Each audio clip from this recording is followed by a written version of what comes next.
오신 날 성탄을 기다리며 12월을 맞이했습니다. 거리에 벌써 성탄 트리가 반짝이고 있었고 또 라디오에서 성탄 캐럴이 심심찮게 들리고 있었지요. 그러던 지난 화요일 12월 3일 밤 우리는 성탄 캐럴을 들을 수가 없었고 반짝이는 트리가 눈에 들어오지 않았습니다. 우리 가슴을 후비는 소리, 우리 심장을 멈추게 하는 소리가 들려왔기 때문이지요. 비상계엄령. 온 국민이 자기 귀를 탓했습니다. 잘못 들었겠지. 가짜 뉴스겠지. 그러나 곧이어 우리는 텔레비전 화면 속에서 국회의사당을 둘러싼 경찰들을 보았고 총을 메고 뛰어가는 무장 군인들을 똑똑히 보게 되었습니다. 비상계엄령이라니 진짜였습니다. 어이가 없었지요. 하늘에 구름 한 조각 없고 바다는 호수처럼 잔잔하며 바람도 한 점이 없어서 가녀린 풀잎도 꼿꼿이 서 있는 날인데 풍랑주의보가 내린다니. 그런 격이랄까. 그 비상계엄령이 뭐냐? 국민을 힘으로 찍어 누르겠다. 그런 뜻입니다. 천만다행으로 국회의원들이 재빨리 움직였습니다. 시민들은 의원들보다 먼저 더 빨리 국회로 달려갔고 이 국회의사당에 들어온 군인들, 특수훈련을 받은 군인들이었습니다. 유리창을 깨고 들어가는 군인들도 있긴 했지만 몸으로 막아선 시민들을 함부로 하지는 못했지요. 그러니까 명령을 따르긴 했어도 막상 와보니까 북한과 마주한 적병인지 알았는데 국회라는 것을 알고 이건 아니구나 그런 생각이 들었던 게지요. 그러는 사이 국회에는 비상계엄령 해제 요구안을 가결했고 계엄령 선포는 12월 3일 밤 10시 30분이었는데 계엄령 해제 요구안 가결은 12월 4일 01시였습니다. 그리고 새벽 4시 30분 비로소 계엄령이 해제되었습니다.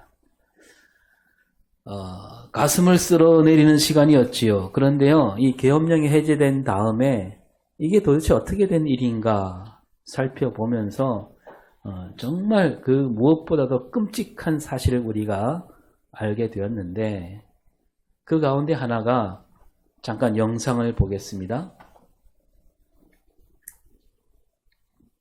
군 내부에서 개업을 미리 준비한 듯한 정황도 여럿 포착됐습니다. JTBC 취재 결과 계엄 선포 하루 전인 어제 군 병원에서는 환자 수가 폭증하는 상황에 대비하는 훈련을 실시한 걸로 확인됐습니다. 또 계엄하면 언론 검열을 담당하게 될 계엄사령부 보도처장을 미리 서울로 이동시킨 것도 확인됐습니다. 김민광 기자의 단독 보도입니다. 계엄 선포 하루 전인 지난 2일 수도권 소재 일부 군병원에선 환자 전시 분류 작업을 실시한 것으로 확인됐습니다. 전쟁 발발로 환자 수가 폭증하는 상황에 대비하는 훈련을 실시한 겁니다. 평시가 아닌 전시 기준에 따라 부상 정도와 생존 가능성 등을 평가하고 즉각 수술에 들어가야 하는 환자와 치료를 잠시 미룰 환자 등을 선별하는 작업을 실시했습니다. 익명을 요구한 군병원 관계자는 예상치 못한 시점에 전시 분류 작업을 실시하라고 전파가 내려와 의구심을 갖는 인원들이 많았다고 설명했습니다. 군의관들에는 장비와 군장류가 제대로 작동하는지 확인하라는 점검 지침도 내려왔습니다. 전투 인원이 아닌 군의관들에게 이런 지시가 내려오는 건 이례적입니다. 계엄령이 있기 바로 하루 전에 군병원 거기에서 전시 분류 훈련이 있었다는 얘기입니다. 그러니까 많은 환자가 있을 수도 있다라는 뜻으로 미리 훈련을 했다는 거죠. 그리고 다음 영상을 보면요. 문재인 정부에서 국정원 1차장을 지낸 박선원 더불어민주당 의원이 어젯밤 국회로 진입한 계엄군에 실탄과 기관단총이 지급됐고 현장에 저격수도 배치됐었다는 제보를 받았다고. 예. 계엄군이 실탄도 들고 갔다라는 겁니다. 실탄 뭡니까? 총알이죠, 총알. 거기다 저격수까지 배치. 저격수가 뭐냐면 저 멀리서도 사람을 맞출 수 있는 총, 그 총을 다룰 수 있는 군인이 저격수거든요. 그러니까 누군가 잡으려고 국회의원들이나 그런 사람을 잡으려고 하다가 달아나면 쏘겠다는 얘기입니다. 이렇게 끔찍한 짓을 저지른 사람이 우리나라 모든 권력을 쥐고 있었다니 정말로 참을 수 없는 일이죠. 그러고 보면 그 군인들 앞에서 몸으로 막았었던 시민들은 그들은 목숨을 내놓고 막은 겁니다. 그러니까 우리 시민들이 거기 달려간 시민들이 수많은 생명을 살린 거죠. 자기 권력을 지키려고 자기 부인을 지키려고 다른 사람 생명까지도 짓밟겠다는 사람이 어떻게 대통령인가? 미친 사람 아닌가? 이런 시국에 가장 앞장서야 할 사람들이 누구겠습니까? 이럴 때 가장 앞장서야 되는 사람, 바로 우리 예수 믿는 그리스도인들입니다. 이 땅 모든 생명은 하나님께서 주셨고 우리가 기다린 예수 그리스도, 우리 주님은 왜 오셨느냐? 생명을 살리시려고 이 땅에 오셨습니다. 생명을 얻게 하시려고 십자가에 달리셨지요. 우리 그리스도인들은 생명을 지키는 일, 생명을 살리는 일에 가장 앞장서는 그런 삶을 살아야 되는 겁니다. 또 우리는 죽는다 해도 우리는 죽음이 두렵지 않지 않습니까? 여러분, 예수를 믿는다 이 말은요, 이 땅에 오신 예수 그리스도 그 심장을 우리 몸에 이식받았다라는 말과 똑같은 말입니다. 예수를 알기 전, 예수를 믿기 전에 우리 심장은 사실 뛰고 있었지만 죽은 심장이랑 마찬가지였지요. 죄와 허물로 굳은 심장이었습니다. 그러한 우리에게 우리 주님께서 새로운 심장을 주신 겁니다. 그러니까 지금 우리 안에 있는 이 심장은 이제는 죽은 심장이 아닙니다. 살아있는 심장이고 우리 심장은 우리 것이 아니고 우리 주님 것입니다. 우리가 그렇게 부르잖아요. 주의 심장 가지고 이제 우리 일어나 주 따르게 하소서. 주의 심장으로 사는 사람들이 우리입니다. 우리가 잘 알고 있습니다. 우리 주님께서 이 땅에 오셨을 때 어떤 심장으로 살았는가. 우리 주님은 늘 따뜻한 심장으로 사람들을 감싸 안아주셨지요. 예수님은 가는 곳마다 만나는 사람마다 그 심장으로 얼어붙은 마음을 녹여주셨습니다. 움츠린 이들이 예수님을 만나면 삶의 새로운 소망과 기대가 솟아났고 그 마음속에 단단히 얼어붙은 벽이 녹았고요. 미움으로 가득했던 영혼에 사랑이, 따뜻한 사랑이 스며들었습니다. 병든 몸과 메마른 마음, 예수님은 그들을 찾아가서 따뜻한 심장으로 보듬어 주셨습니다. 또 예수님이 이 땅에 오셨을 때 따돌림 받는 사람들이 그렇게 많았습니다. 예수님은 굳이 그들을 찾아가시고 다가가셨지요.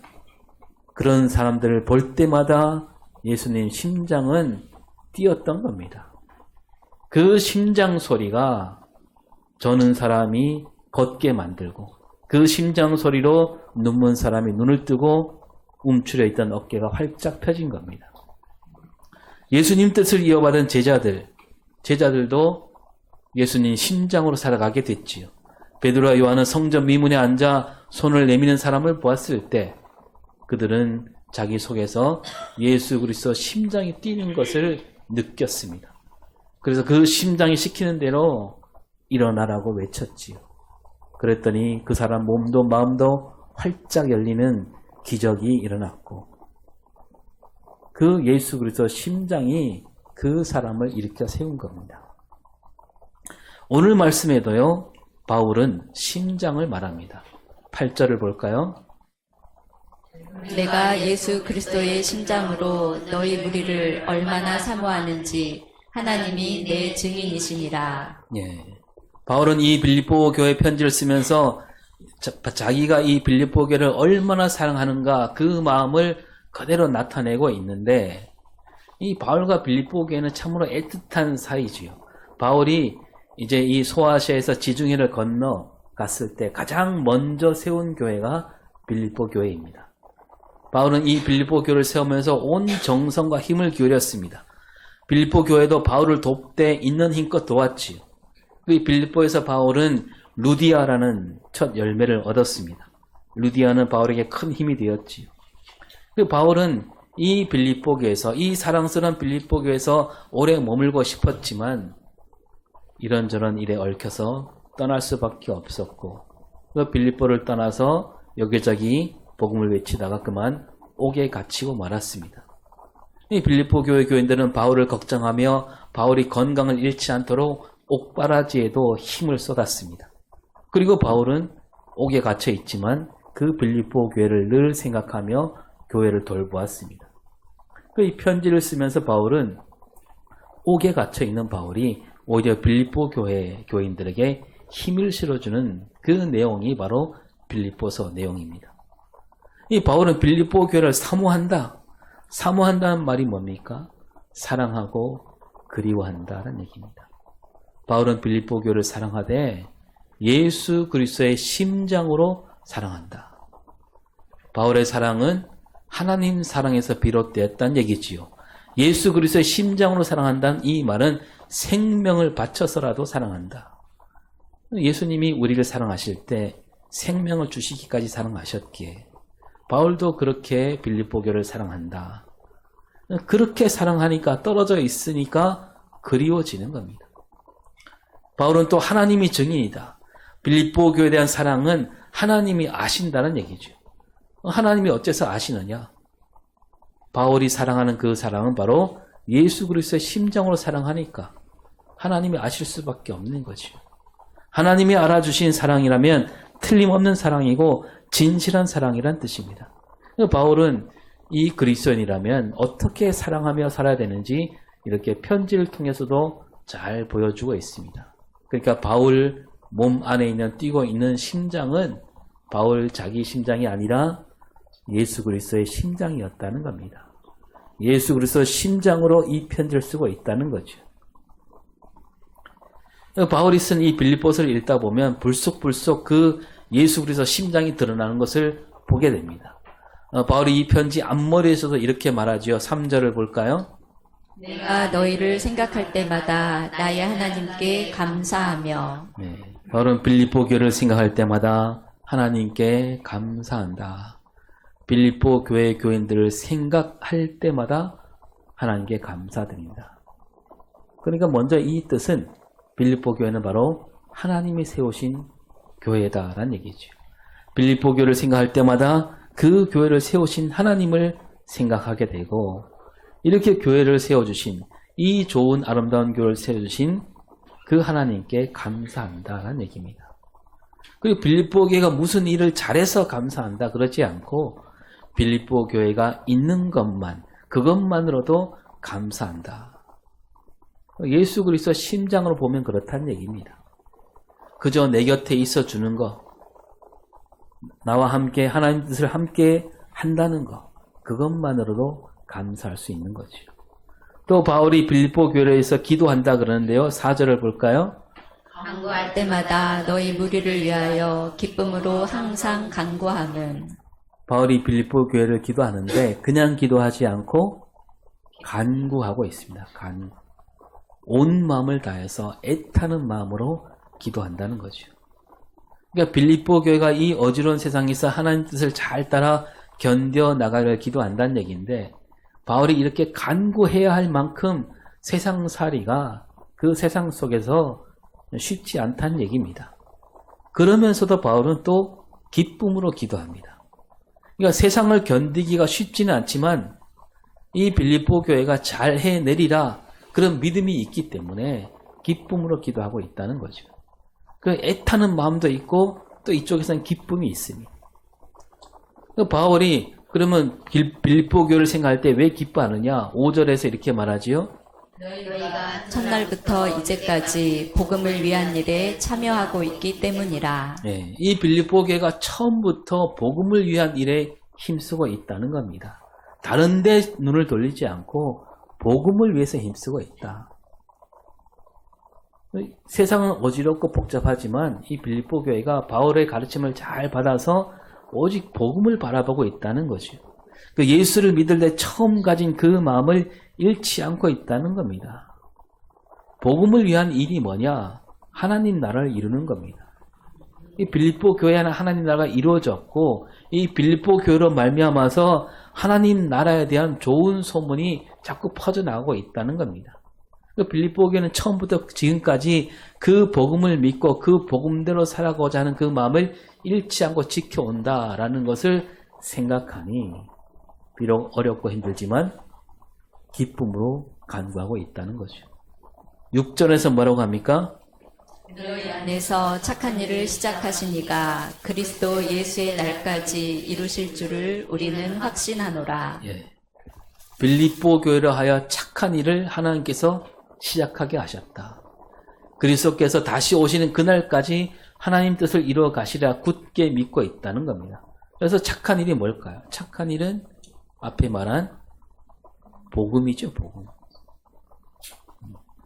이 착한 일을 하게 하신 이가 하나님이시고, 그러니까 빌립보 교회를 이끄신 분이 하나님이다. 하나님께서 하신 일은 틀림이 없잖아요. 바울은 이것을 너무도 잘 알고 있기에 빌립보 교회를 생각할 때 기뻐할 수 있다는 거죠. 빌립보 교회는 하나님께서 이끌어 가신다. 빌립보 교회가 하는 일은 모두 하나님이 하신 일이다. 그런 생각이 드니까 기쁜 겁니다. 그래서 아무리 힘들고 어려울지라도 하나님이 하신 일이니까 반드시 이루어지게 되어 있는 것이고 바울은 그렇게 확신하고 있는 겁니다. 틀림없이 이루어지리라. 바울이 굳게 믿을 수 있다. 이것은 바로 하나님이 하신 일이기 때문에 그렇게 굳게 믿고 있는 것이고 너희 안에 착한 일을 시작하게 하셨다. 너희 안에 예수 그리스도의 심장이 있다는 얘기입니다. 7절에는 이렇게 말하죠. 시작. 너희 무리를 위하여 이와 같이 생각하는 것이 마땅하니 이는 너희가 내 마음에 있으며 나의 매임과 복음을 변명함과 확정함에 너희가 다 나와 함께 은혜에 참여한 자가 됨이라. 예, 빌립보 교회가 내 마음에 있다라고 합니다. 내 마음과 빌립보 교회가 같다는 얘기죠. 바울은 어떤 마음으로 지금 빌립보에게 편지를 쓴다 그랬습니까? 예수 그리스도 심장으로 쓰고 있습니다. 그러니까 빌립보 교회 또한 그 안에 예수 그리스도 심장이 살아서 뛰고 있다는 얘기죠. 바울은 빌립보 교회를 아주 끔찍이 사랑했는데 다른 할 일도 많지만 바울 마음속에 빌립보 교회가 늘 남아있는 겁니다. 빌립보 교회에는 바울이 매여 있을 때나 복음을 외칠 때 늘 함께 했습니다. 은혜에 참여한다. 은혜를 함께 나눴다는 얘기고 빌립보 교회는 바울이 힘들 때도 함께 나누었고 바울이 무엇을 하든지 빌립보 교회는 늘 그 마음을 나누었습니다. 헌금도 아끼지 않았지. 그러니까 무엇을 하든지 마음을 같이 할 때 그것이 바로 은혜를 나누는 겁니다. 바울은 빌립보 교회를 그렇게 생각할 때마다 그래서 기쁘지 않을 수가 없는 거죠. 이 빌립보 교회는 바울에게 정말로 사랑스러운 교회고 그 사랑스러운 교회를 생각하니까 기쁜 겁니다. 함께 나눈 은혜가 있기에 더 사랑스럽고 생각할 때마다 기쁘다. 이렇게 바울과 빌립보 교회는 이렇게 끈끈하고 깊은 사이에 있는 거죠. 이 바울이 빌립보 교회를 사랑하는 마음은 앞에서 말씀드렸지만 하나님의 사랑에서 비롯된 겁니다. 바울은 하나님 사랑으로 빌립보 교회를 사랑하고 있으며 빌립보 교회는 하나님을 섬기는 마음으로 바울을 돌봐주고 있었던 거죠. 다시 말해서 예수 그리스도 심장이 바울과 빌립보 교회를 이어주고 있는 겁니다. 오늘도 우리가 바울처럼 그런 마음가짐이 있어야 되겠지요. 하나님께서 주신 그 사랑으로 교회를 아끼고 사랑할 때 거기에 은혜가 있는 것이고 또 저로 잘 섬기는 마음, 그 마음을 잃지 않도록 우리가 힘쓰는 삶을 살아야 될 것입니다. 또 9절부터 11절은 바울이 어떻게 기도하는가 보여주는데요. 9절에서 시작. 내가 기도하노라 너희 사랑을 지식과 모든 총명으로 점점 더 풍성하게 하사. 네, 너희 사랑이 더 풍성하게 되기를 기도한다. 근데 앞에 보면요, 빌립보 교회인들이 지금까지 정말 사랑으로 살았다고 말하고 있습니다. 그런데 그 사랑이 더 넉넉해지기를 기도하고 있습니다.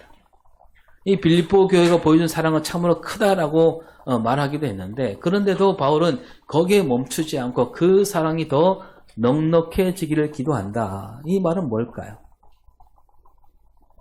에베소서 말씀대로 그리스도의 장성한 분량이 충만한 데 이르기까지 그렇게 자라기를, 그 사랑이 그렇게 자라기를 바라고 있는 겁니다. 예수님이 보여주신 사랑에 이르기까지 더 넓어지고 더 깊어져야 한다는 뜻으로 그 사랑이 풍성해지기를, 넉넉해지기를 기도하고 있는 겁니다.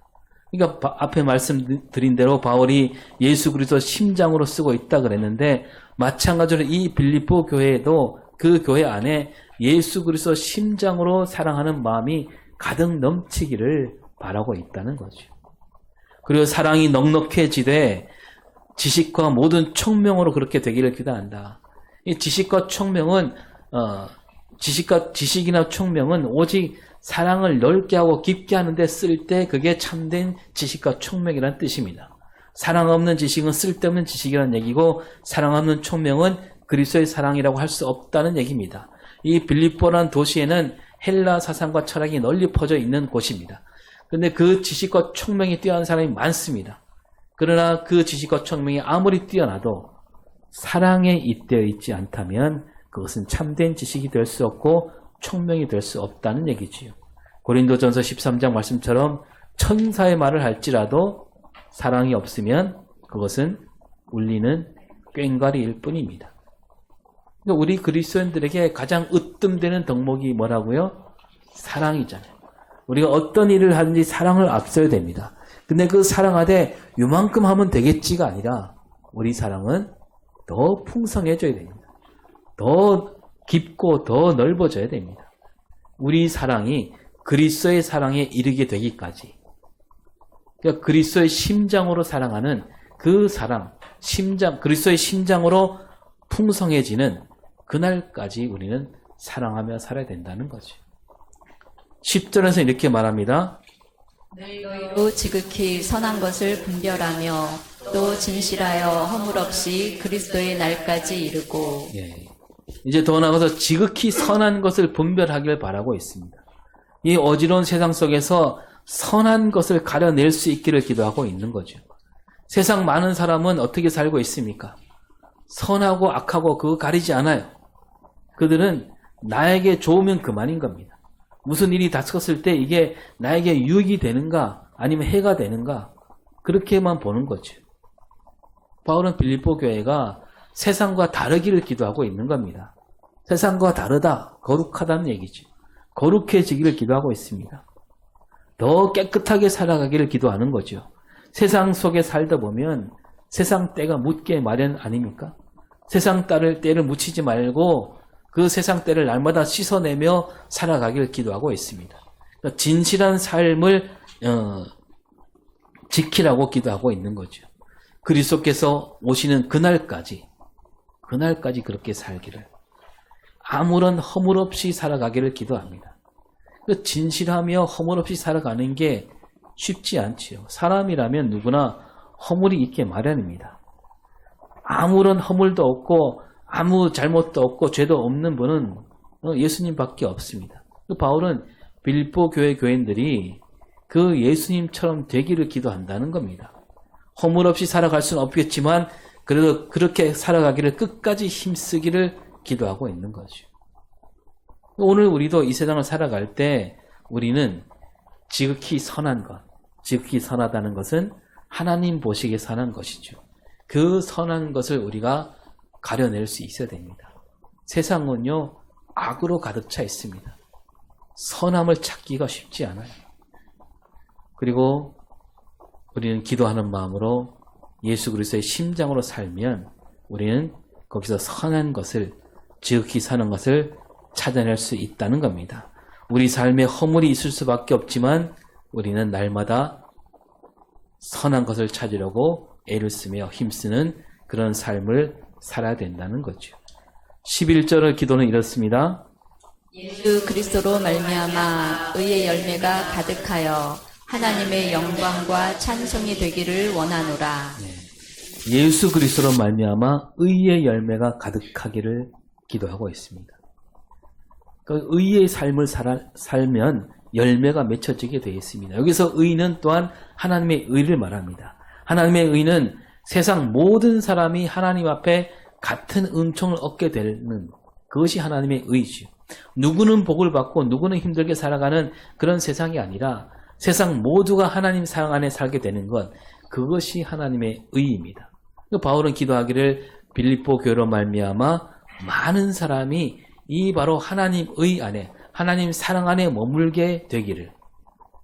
그러니까 하나님의 의는 믿는 사람들에게만 미치는 의가 아니고 교회 안에서 넘치고 넘쳐나서 교회 밖에 있는 이들에게까지 이르기를 바라는, 그게 하나님의 의가 되는 거죠. 이어서 바울은 빌립보 교회가 하나님의 영광과 찬송이 되기를 원하고 있습니다. 그러니까 빌립보 교회가 하나님께 영광 올려드리기를 기도한다, 이게 아니라 빌립보 교회가 곧 하나님의 영광이 되기를 기도하고 있는 거죠. 빌립보 교회가 하나님께 찬송을 올려드리기를 바라는 것이 아니라 빌립보 교회가 하나님의 찬송이 되기를 기도하고 있습니다. 무슨 얘기냐면 빌립보 교회가 서 있는 것, 그것만으로 하나님께 영광이 되고, 하나님께서 빌립보 교회를 보실 때마다 하나님이 찬송을 부르시게 되리라. 너로 말미암아 찬송이 흘러나오는 그런 교회가 되기를 기도하고 있는 거죠. 그러니까 빌립보 교회를 생각하는 바울의 기도가 이렇게 높고 높은 겁니다. 이 빌립보 교회가 그렇게 바울의 기도대로 된다면 이 교회는 더할 나위 없이 아름다운 교회가 되는 거죠.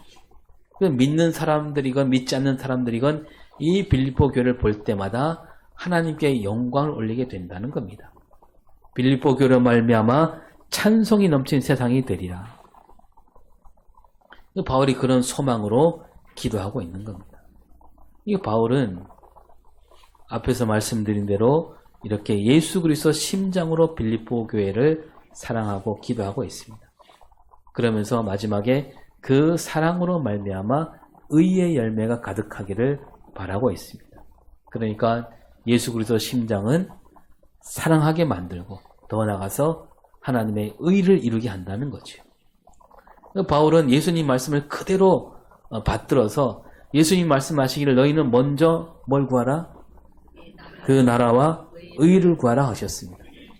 그리고 이 땅에 예수님은 하나님 나라를 이루시고자 일하셨지. 포로된 자에게 자유를 주시려고 이 땅에 오셨고 눌린 자를 자유롭게 하시려고 오셨다고 했습니다.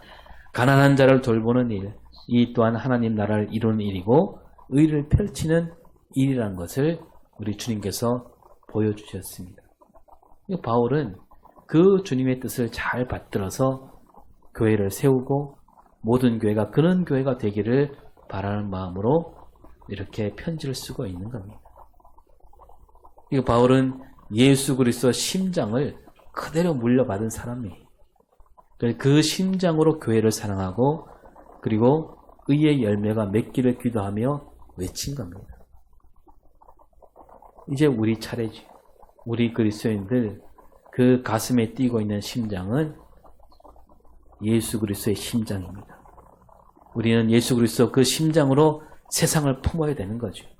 가난하고 약하고 힘없는 이들, 가장 작은 자들을 사랑할 수 있어야 되고요. 그렇게 사랑한다면 악한 세력, 그런 사람들을 괴롭히는 짓누른 세력 앞에서 우리가 맞설 수 있어야 됩니다. 지금 우리 사회에 의의가 무너지고 있습니다. 하나님 나라가 멀어지고 있습니다. 계엄군이 들이는 총불을 막아서는 그 자리에 우리 그리스도인들이 먼저 가 있어야 되는 거죠. 어젯밤 국회의사당 앞에 많은 사람이 모였습니다. 그들은 왜 모였습니까? 자기와 자기 가족을 위해서 모였나요? 자기 앞가림보다는 이 나라, 이 민족, 많은 사람을 사랑하는 마음으로 모인 겁니다. 그게 진짜 애국 아닐까요? 이 땅에 정의가 바로 서기를, 평화가 가득하기를 바라는 마음으로 모인 겁니다. 여러분, 그 맨 앞자리에 누가 있어야 됩니까? 그 맨 앞자리에 우리 그리스도인들이 있어야 되는 겁니다. 탄핵을 가로막고 있는 사람들, 그들이 왜 그렇게 할까요? 자기들 앞가림하려고. 자기들이 누리는 권력 맛을 빼앗기지 않으려고 저러고 있는 겁니다. 그들 가운데 교회 다니는 사람이 있다 그러는데 그들은 교회는 다닐지언정 그들 안에 예수 그리스도 심장이 없는 겁니다. 그들 가슴에 있는 심장은 오직 자기와 자기 가족만 살리려고 뛰는 심장일 뿐입니다. 우리가 보여주고 깨우쳐줘야 됩니다. 주님 주신 심장으로 가지고 우리가 일어서야 됩니다. 주님 주신 심장이 시키는 대로 소리치며 외치며 이 땅에 하나님 나라를 이루어가야 할 것입니다. 아기 예수가 이 땅에 오실 때 저 헤롯 왕은 자기 자리를 지키려고 자기 자리 때문에 수많은 아기를 죽였습니다. 울음도 터뜨리기 전에 그 아기들은 목숨을 잃었고 그 자식을 잃은 어머니들은 가슴을 치며 눈물을 흘렸습니다. 우리가 나서지 않는다면 그때 그 슬픔과 눈물이 이 땅에 흘러넘칠 수도 있습니다. 배를 모는 선장이 미친 사람이라면 어떻게 되겠습니까? 끌어내려야죠. 오늘 말씀을 받들어서 주님 주신 심장으로 쓰러져가는 이 나라 이 민족을 살려내는 저와 여러분이 될 수 있기를 바랍니다. 기도하겠습니다. 주님께서는 우리에게 그 심장을 물려주셨습니다. 가난하고 약하고 힘없는 이들을 따뜻한 심장으로 사랑하셨듯이 우리도 그 심장으로 사랑하며 살도록 이끌어 주시옵소서.